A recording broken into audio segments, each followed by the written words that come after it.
Noticing something new every time you play.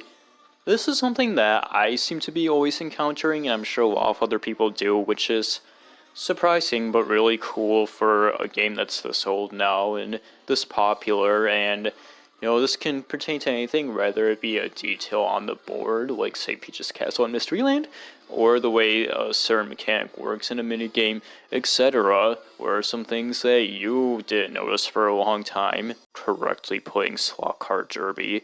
Okay, so if it's evident by how tiny the text is in the chart itself, this one is here mostly for the meme and joke of it being that nobody can seem to really figure out this game how to do it correctly, quote unquote.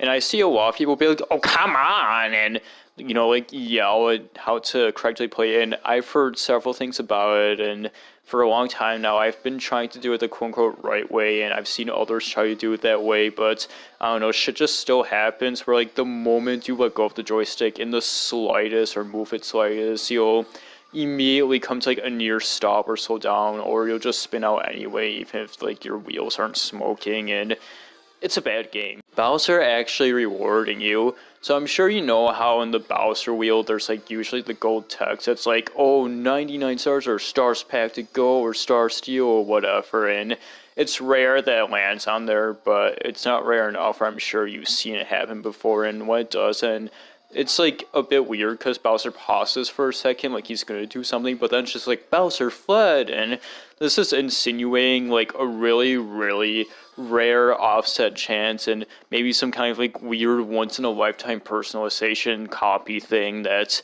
what Bowser actually does give the reward. The two characters you never play as whereabouts.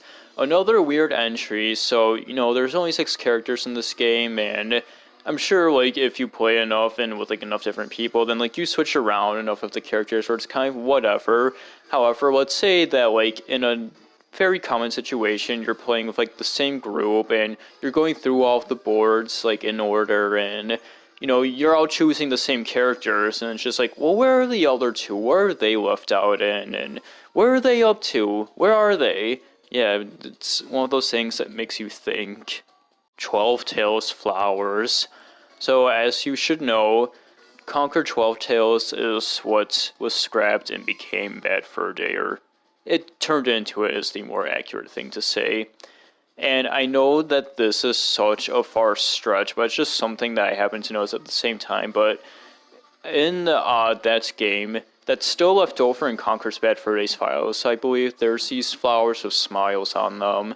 And in Toad's Bandstand, there are flowers that look exactly like that. And I know what you're thinking. It's oh, it's just a freaking, Daisy or whatever with a smiley face. Of course they're going to look the same. And just, I don't know, yes, but despite that, they're just so accurate. And it's such a funny coincidence. Just what if they really did kind of, pull it from that? And, I don't know, they're being developed under the same roof. They weren't. I'm pretty sure they weren't at all. But, I don't know, maybe they had access to the essence somehow, and they're able to use it, but again, it's just a very obscure thing. It's at the bottom for a reason.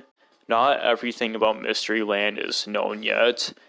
This is a fitting, very mysterious last entry, hence the name Mysteryland.